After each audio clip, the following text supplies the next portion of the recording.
Hey, Dr. Ray here, founder of the Learning Liaisons, and welcome.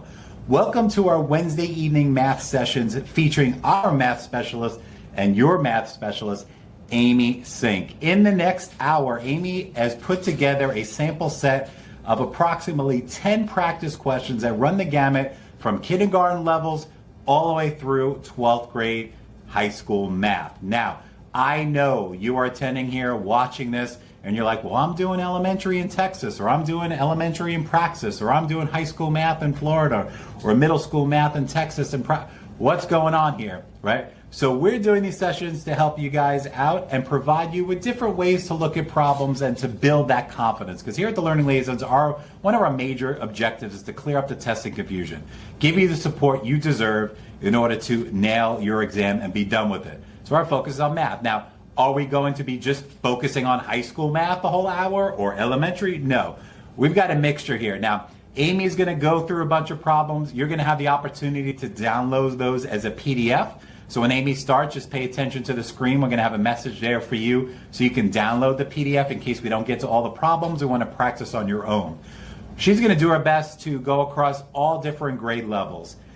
If you have a question, you feel free to ask Amy your question as well. We're teachers here too, so we can multitask. Our job is to make sure that we give you what you need to be successful. But if you're like, dang it, I didn't have any questions this week, don't worry. We'll be here next Wednesday night as well. So bring those questions with you if you want, and you can ask Amy away. Because here at the Learning Liaisons, we pride ourselves in providing you guys the support you need to pass your exam. So whether you're our Florida teachers here with our FTCE exams, our national exam Praxis peeps, big shout out to you guys out there too, and especially our newcomers to the Learning Liaisons brand, TExES Prep. So whether you're elementary, middle school, and high school, we've got your back. So sit back, relax, grab your popcorn, get ready to learn some math, and stay tuned for the end because I'm going to jump back on to close this out. And I got a special surprise for you guys who really want to get the real deal prep and get everything you need to be successful and practice, clear up that confusion, and pass your certification exam on the next attempt. So, welcome to the Learning Liaisons community. Always remember, it's when you pass, not if you pass. So without further ado, let's turn it over to the reason why you're here, Amy. You with us, Amy? Let's get going. Hey everybody, welcome to Wednesday Night Math Night. Like Dr. A said, I am Amy Sink and I'm one of the math specialists here at the Learning Liaisons. And I just love what we get to do, which is help you feel more competent and confident in your math skills. Those two things are separate, but they really are woven together in your success for passing these exams, whether it's math or something else. If you are confident, if you go in with a confidence that says, I can do this, I've got this, you're not self-doubting, then you have one piece of the puzzle. And then when you go in with competence or the ability or the skill set that you need, they go together. If you have one and not the other, it's really not a good solution for success. And so our goal is to help you feel both competent and confident. We are going to go through a variety of problems like Dr. A said, and I always have a next week section. So in this next week section, you are more than welcome to comment in the comment box and let me know, what do you want to see me go over in the upcoming weeks? If you are watching and you're like, man, I just wish she would go over this, that's your opportunity to let me know, because I don't know how to best help you if you don't let me know what you're struggling with. These sessions are free. We go live every single Wednesday, but if I can help you through these sessions, that's my goal. A little bit about me. I am from Central Florida. I am an assistant principal of a middle school and high school. And I actually have experience from elementary, kindergarten, all the way through 12th grade. And I am certified in K through 12 math as well. Math is my jam. I absolutely love this kind of stuff. And so I enjoy when we get to be together and doing these math problems together.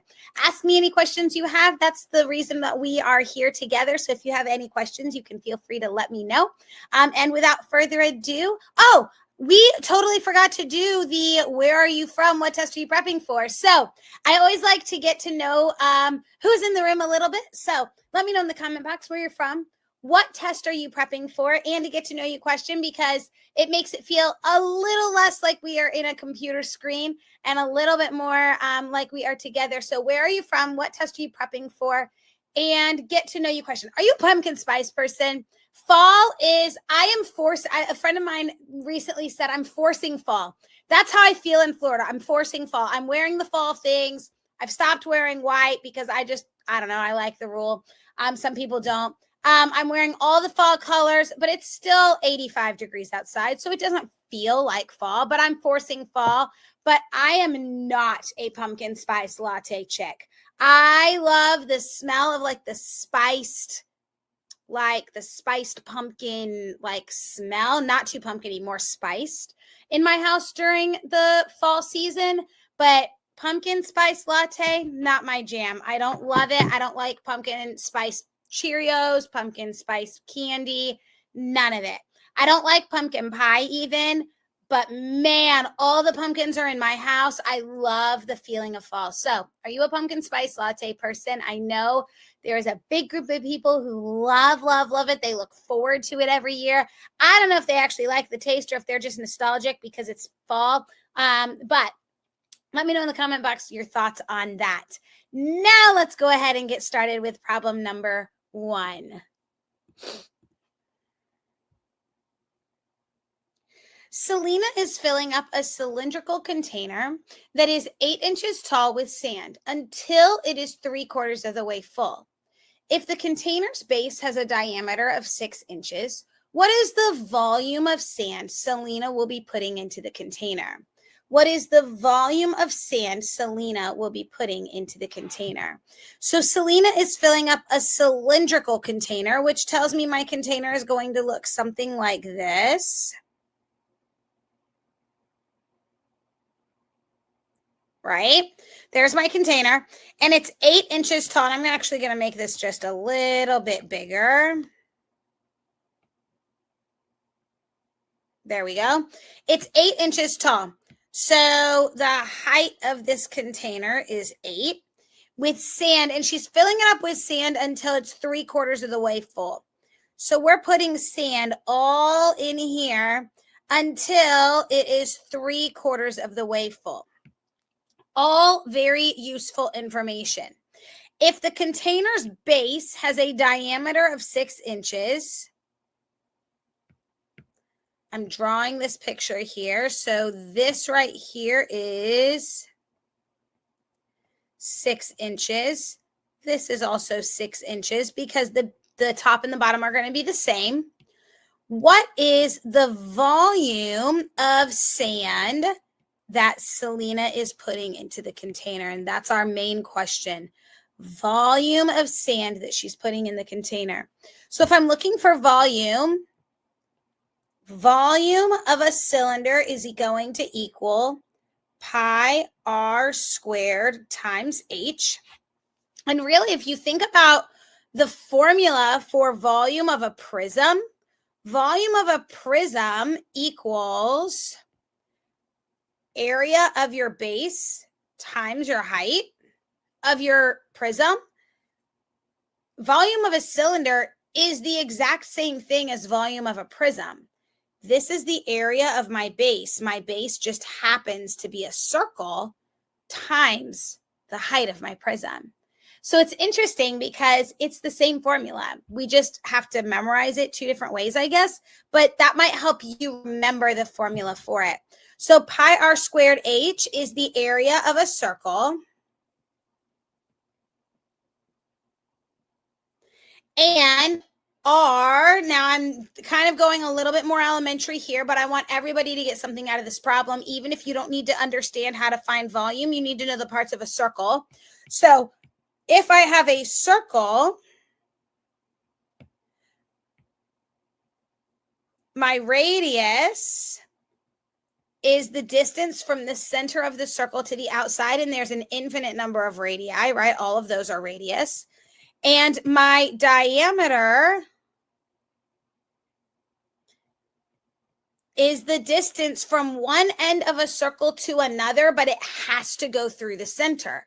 So technically a diameter is just two radiuses, right? Because you have one radius on one side and one radius on the other that create your diameter. So if my diameter is 6 inches, my radius is going to be half of that, which is 3. So volume equals pi times, this is my diameter, so my radius is going to be half of that, 3 squared, times height of my prism or my cylinder. Now, when I look at my answer choices, I immediately notice, and I always am going to look at my answer choices first, so I make sure that I'm solving within the right context. I notice that 3 of the 4 answer choices have a pi attached to it, which tells me that I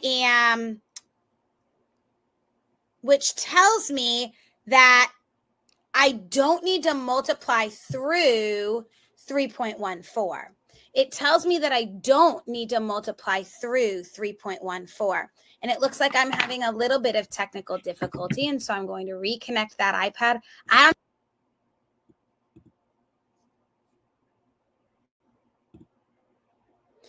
Sorry about those technical difficulties. Here we are back and ready to go. So I am going to reconnect that iPad, like I said, and here we are. So I always look at those answer choices to see what am I dealing with. So these answer choices are clearly telling me that my answer most likely is going to be in terms of pi. Why is that important? That is important because that means I don't need to multiply through 3.14. I don't need to do 9 times 8 times 3.14. I can just do the numbers because everything else is in terms of pi, if that makes sense. So I am going to do 3 squared is 9. 3 times 3 is 9. So I have volume equals pi. I'm going to leave the pi until the very last second. Times 9 times 8. 9 times 8 is 72 pi. That is not my answer, y'all. Why is that not my answer? That's not my answer because the problem said we're only doing it 3/4 of the way full. We are only 3/4 of the way full of sand. And so if I'm only 3/4 of the way full of sand, this right here would be full of sand, but I only need 3/4 of the way full of sand. So I can do one of two things. I can divide by 4 and multiply by 3, or I can just multiply by 3/4. So 72 times 3/4 is 54. So 3/4 of the way full of sand is 54 pi. Makes sense? All right. Let's go ahead and move on to the next problem. A square has side lengths which measure 3 2/5 centimeters. What is the area of the square in square centimeters? What is the area of the square in square centimeters? So I have a square, and I'm going to draw it because it's geometry, a square. There's my square. And it has side lengths of 3 2/5. So this is 3 2/5, and this is 3 2/5. And so what is the area of that square in square centimeters? So we know that the area formula equals length times width. Area formula equals length times width. And when I do length times width, I end up with 3 2/5 times 3 2/5. And when I multiply those, I'm not just going to multiply my whole numbers and my fractions. I'm going to convert these into fractions greater than 1 or improper fractions. Fractions greater than 1 or improper fractions by using my MAD strategy. Multiply, add, divide. So I'm going to multiply my 5 times 3. I'm going to add my 3 plus 2 and then divide those numbers. So 5 times 3 is 15. 15 plus 2 is 17. So I have 17 fifths times 17 fifths. And that equals, when I multiply, remember, we can just multiply straight across. We do not have to, even though these have common denominators, we don't have to have common denominators. So I'm going to multiply all the way through. 5 times 5 is 25. 17 times 17 is 289. And clearly that's not one of my answer choices. Now, even though it's not one of my answer choices, I see that my answer choices are in mixed fraction form. So I just need to turn this back into mixed fraction form. So 289 divided by 25 equals 11 and something. Do I need to figure out what that 11 and something is? I don't.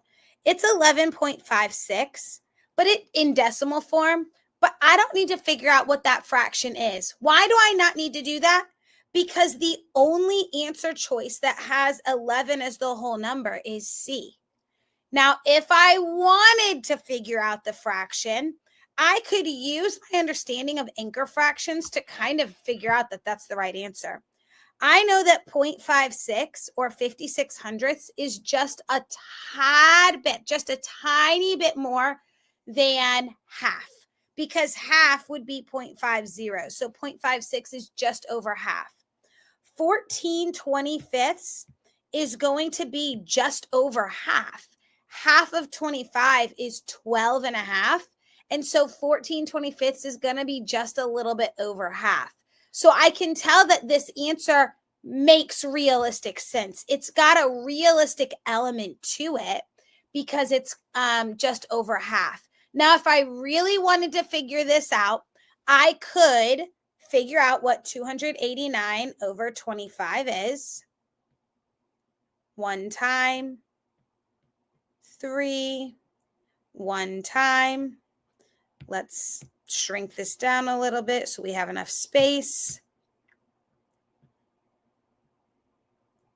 I have 14 left. 14 becomes my remainder over 25, and that's why it's 11 and 14 25ths. So that's the elementary version of the long division that shows you why it's 14 25ths. All right, let's go ahead and move on to the next problem.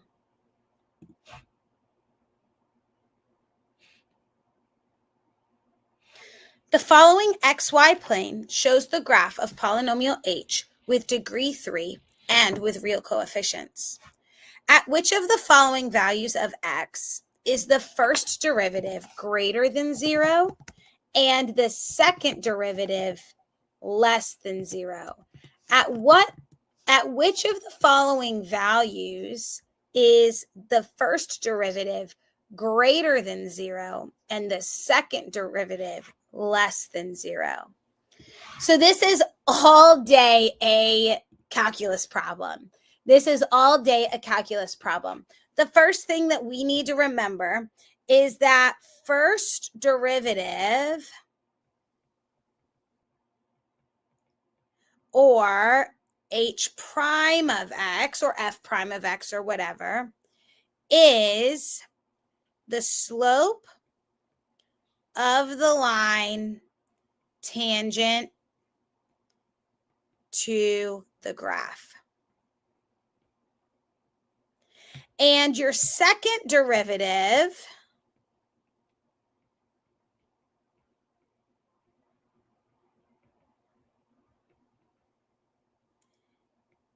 represents concavity. Concavity. So I can see that from negative infinity all the way to about 0, my second derivative is going to be less than 0 because it's concave down. And then from about x equals 0 to infinity, my second derivative is going to have a positive value because I'm concave up, or I'm open. right? Now, from negative infinity to about this point right here, my first derivative is going to be positive because all of the slopes of the lines here are positive. Then if I do slope of tangent lines to all of these points, I would be about negative, and then I would be back positive. So where am I positive for my first derivative? On those intervals. And where am I negative for my second derivative?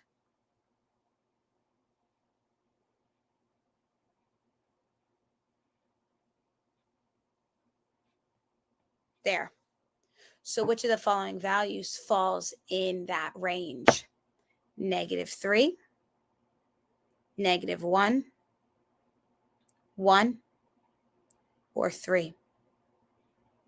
It's definitely going, it's not going to be -1 because I have a positive slope there. It's going to be -3, which appears to be right before that peak of where I would have a slope of 0, where I would have a slope of 0. So it's going to be right there. All right, let's move on to problem number 4. The graph of the function f is shown in the xy plane. 5 values, a, b, c, d, and e, are indicated on the x-axis. At how many of the 5 values does the function appear to be continuous but not differentiable? Continuous but not differentiable. So continuous means I'm not picking up my pencil. So as I'm driving along here on my graph,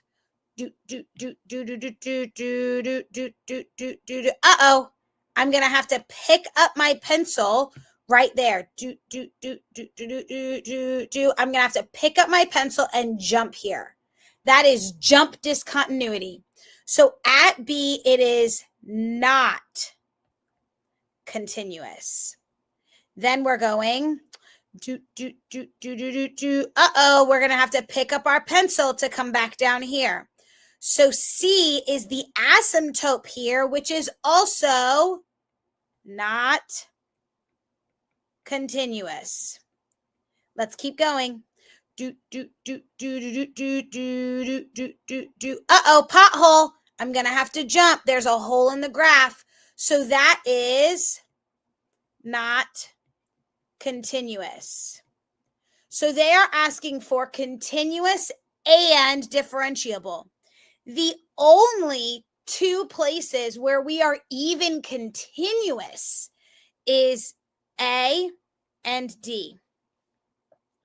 At which of those points are we differentiable? One or both of them? We are not differentiable at A. So we are only differentiable at D, which means there's only 1 point of continuous and differentiable of the points that they've given us. Why are we not differentiable at A? Why are we not differentiable at A? Because we're coming to a corner or a cusp, a firm peak. So we can't be differentiable at a gap or a hole or a jump or an asymptote. But what we can be differentiable at is at that straight line. We cannot be differentiable at the cusp or the peak. Now, we can be differentiable here. I said straight line. It's not really a straight line. It's a very small slope. But that's the only place that we're differentiable, because we cannot be differentiable where it's not continuous. And we can't be differentiable at a cusp. So how many, I misread this. How many values does it appear to be continuous but not differentiable? So if it asked for A, B, C, D, or E, it would actually be A. D is differentiable. A is continuous, not differentiable. So the answer is still the same. It's still 1. I just read the question wrong. So it's still A. All right, that was calculus all day. Y'all know that I try to find a place where I can make every problem relevant for everybody. I guess the point for this one would be that this is my x-axis and this is my y-axis. Everybody does need to know how to graph on an axis. And so I guess that would be my one point of like, that's what you would need to know out of this problem. But that is all day a calculus problem. Let's move on to the next problem.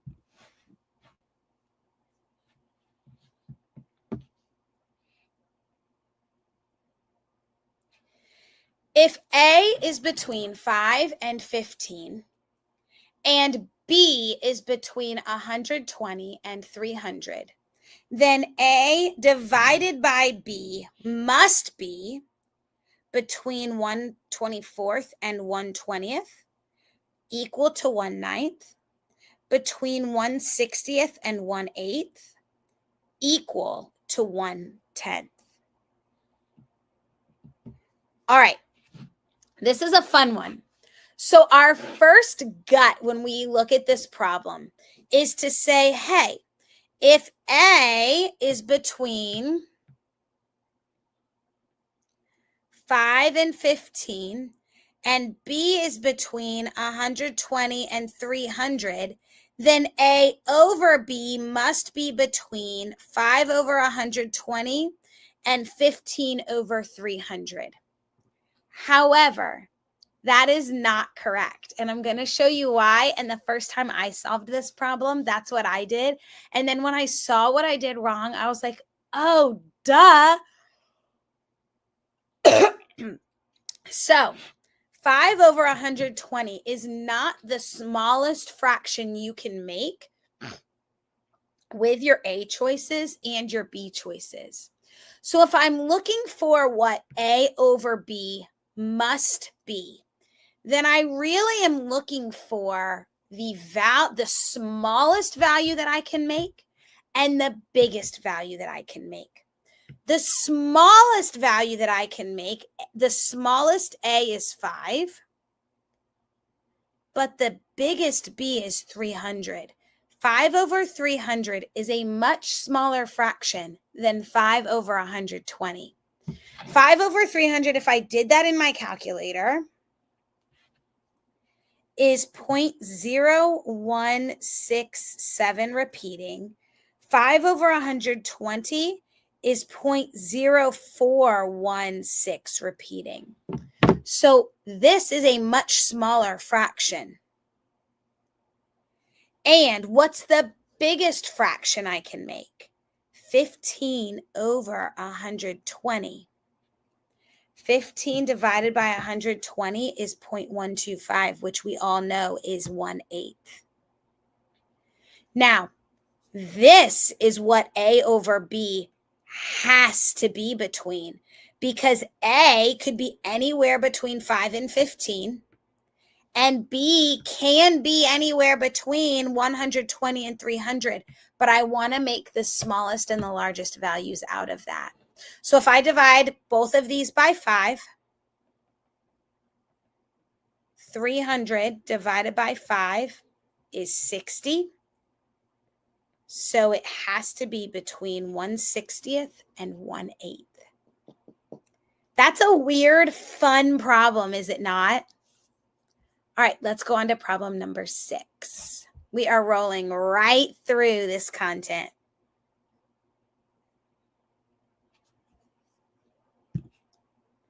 Shayla is wrapping presents for her friends. She needs 29 centimeters of ribbon for each present. How many presents can Shayla wrap if she has 1 meter of ribbon? How many presents can Shayla wrap if she has 1 meter of ribbon? All right, so she's wrapping presents and she needs 29 centimeters per present for each present. So that means that this present needs 29 centimeters. This present needs 29 centimeters.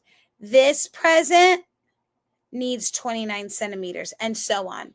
And she has 1 meter of ribbon. How many presents can she wrap?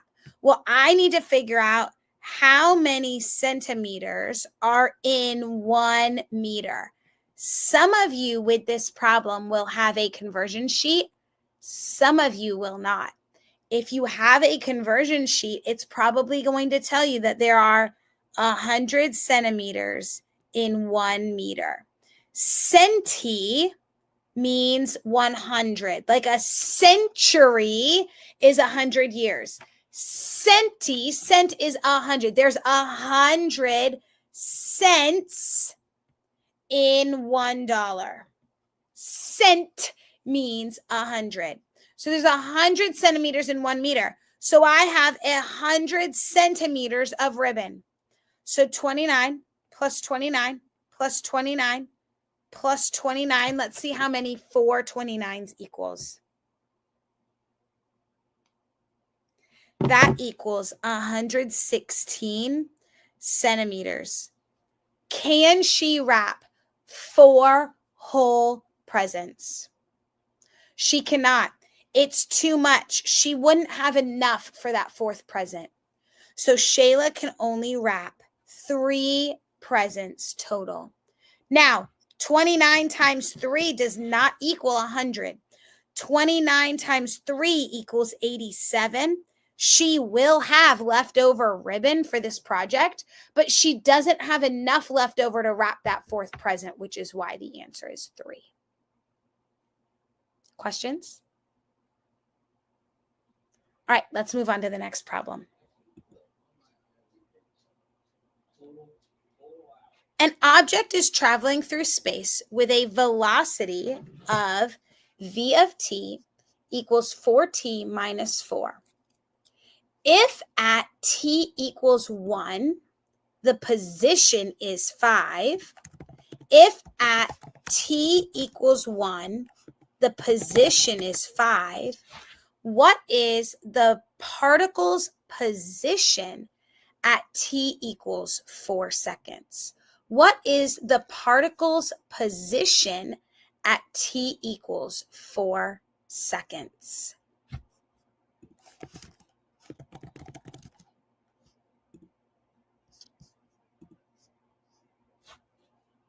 So this is another calculus problem. So what we know about this is that velocity is the derivative of position. The velocity is the derivative of position. So if at t equals 1, the position is 5, what is the particle's position at t equals 4? If at t equals 1, the position is 5, what is the particle's position at t equals 4? So what I need to do is I need to find the integral of 4t minus 4. So I know that I can kind of use like backwards power rule. So 4t minus 4, this becomes my my power is 1. So I know that my integral, my power is going to be 2. So I know I'm going to have t squared and I'm going to have a t because you subtract when you do the derivative. But if I drop this t and I multiply it by something and I get 4, what would that something be? That something would be 2. 2 times 2 is 4. And then if I drop this something down and I multiply it, it's going to be 4. So 2t squared minus 4t to the first power plus potentially a constant equals my position graph. right? Equals my position. And I know at t equals 1, the position is 5. So position equals 2 times 1 squared minus 4 times 1 to the first power plus c. That is going to help me figure out what my constant is. So 5 equals 2 times 1 is, or 1 squared is 1 minus 4 times 1 is 4 plus c. 5 equals 2 minus 4 plus c. 5 equals 2 minus 4 is negative 2 plus c. Add 2 to both sides, and my constant equals 7. So now I know, now I know that I have position equals 2t squared minus 4t to the first power plus 7. What is the position at t equals 4? Now I'm going to take this all the way up. P equals 2 times 4 squared minus 4 times 4 plus 7. 4 squared is 16 times 2 is 32 minus 16 plus 7. 32 minus 16 plus 7 equals 23. So my answer is D, 23. That was a fun problem. I enjoy problems like that. Questions? All right, let's move on to the next problem.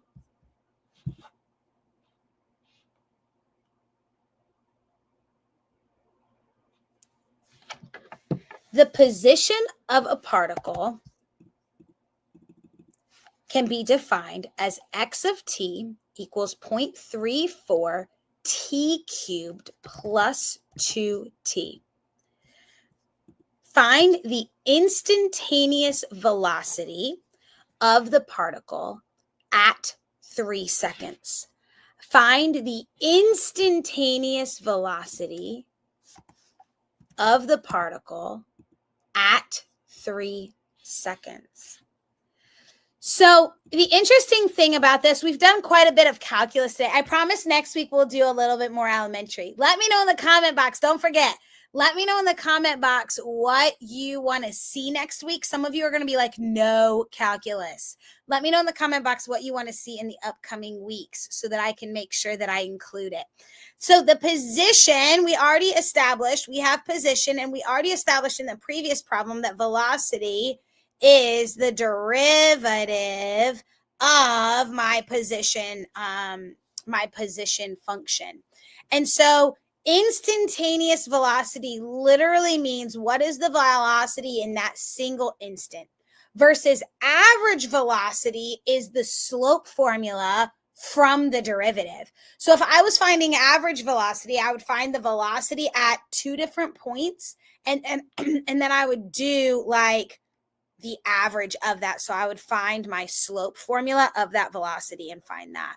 So instantaneous velocity is easy. I'm going to find the derivative of x. So I'm going to drop that 3 down. 3 times 0.34 t squared plus drop that 1 down, subtract 2. Now I have 3 times 0.34 is 1.02 t squared plus 2. So my instantaneous velocity is literally take the number, plug it into my derivative function. So 1.02 times 3 squared plus 2. 1.02 times 9 plus 2. 1.02 times 9 is 9.18. Plus 2 is 11.18. Bada bing, bada boom. B is the correct answer. Questions on that? All right, let's move on to problem number 9. Actually, that's like another calculus problem. So let's go to a different problem just to get out of calculus for a little bit. This is a good one. An 8-sided number dice is to be rolled, and a spinner numbered 1 through 12 is to be spun. What is the probability that the dice lands on an even number and the spinner lands on a number greater than 7? What is the probability that the dice lands on an even number and the spinner lands on a number greater than 7? So, if we're looking for probability, we remember that probability equals desire over total possible outcomes. Desire over total possible. My desire is twofold. So I actually have two probabilities happening. And when I have a desire of two separate things, I'm going to multiply those probabilities together to get my final probability. So because I'm wondering, what is the probability of this and this? I could also say, what's the probability of rolling something on the dice and then rolling something else on the dice? That would also be a multiplication, even if you're only using one object. So an 8-sided number dice. So my total possible is 8 because on a dice, I have 8 sides. And my spinner is out of 12. I have 1, 2, 3, 4, 5, 6, 7, 8, 9, 10, 11, 12 possibilities. What is the possibility that the dice lands on an even number? So my dice has 1, 2, 3, 4, 5, 6, 7, 8. And my spinner has 1, 2, 3, 4, 5, 6, 7, 8, 9, 10, 11, 12. What is the probability that my dice lands on an even number? 2, 4, 6, 8. So my probability that my dice lands on an even number is 4. And my spinner lands on a number greater than 7. Not greater than or equal to 7. Greater than 7. 1, 2, 3, 4, 5. Now, I like to simplify this first. I like to simplify first before I multiply, because otherwise I'm going to have to simplify something that's much greater at the end. So I know 4/8 is the same thing as 1/2. And I cannot simplify 5/12. So now I'm going to multiply across. 5 times 1 is 5. 2 times 12 is 24. So I quickly see that my answer is C. Questions about that? All right, let's go on to another problem. Which of the following graphs represents a function? Which of the following graphs represents a function? So a function is a equation, a graph with exactly 1x for every y. Now that's the very math way of putting it. In not math terms, it passes the vertical line test. So if I draw a vertical line through each of these graphs, if at any point my any vertical line hits the graph twice or more than twice, it's not a function. So in this case, when I draw my vertical lines, I'm going to hit multiple points on this graph multiple times. This is not a function. 1, 1, 1, 1, 1, nothing. 1, 1, 1, 1, 1. We're going to talk about that in a minute. 2, not a function. Letter D.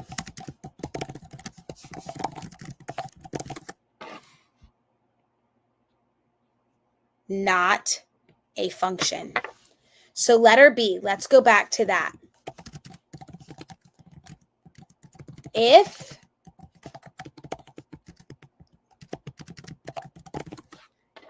a graph has a vertical asymptote, it can still be a function. So when I draw vertical lines through all of these, I'm only ever hitting my graph at one point. This is a function because I have a single x value for every y. So this is a function. Now, if I had a vertical asymptote, let's say my vertical asymptote was here, but my graph looked something like that, would it be a function? No. So just because it has a vertical asymptote doesn't make it a function. However, if it has a vertical asymptote, it doesn't completely rule it out. It still has to pass that vertical line test. Does that make sense? All right, let's do, I think we have time for one more problem. Let's do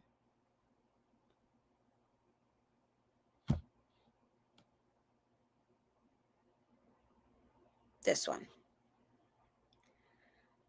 A marine biologist is evaluating the population of nurse sharks in a specific area. Initially, he catches 300 sharks and tags them. 2 months later, he finds 120 sharks and 24 of them are tagged. He can estimate the population of sharks in the area is what? 600, 300, 1,500, or 4,000. So this is a proportion problem all day long. So initially he catches 300 sharks and tags them. So we have 300 tagged total. 2 months later, he finds 120 sharks and 24 of them are tagged. What is the population in the area? So if I set up a proportion, my proportion when I set something up like this has to have the same thing on the top and the bottom on both sides. Not the same number, but the same comparison. So on the top, I'm going to put tagged sharks on both sides. Tagged sharks go on the top on both sides over total sharks on the bottom. So the pink, he finds 24 tagged sharks in a group of 120 total sharks. But this marine biologist is trying to evaluate the population in the whole area. So he caught 300 sharks and tagged them. If he tagged 300 sharks, what can he estimate the population of the sharks to be? Cross multiply now. 24x equals 300 times 120. Handy dandy calculator.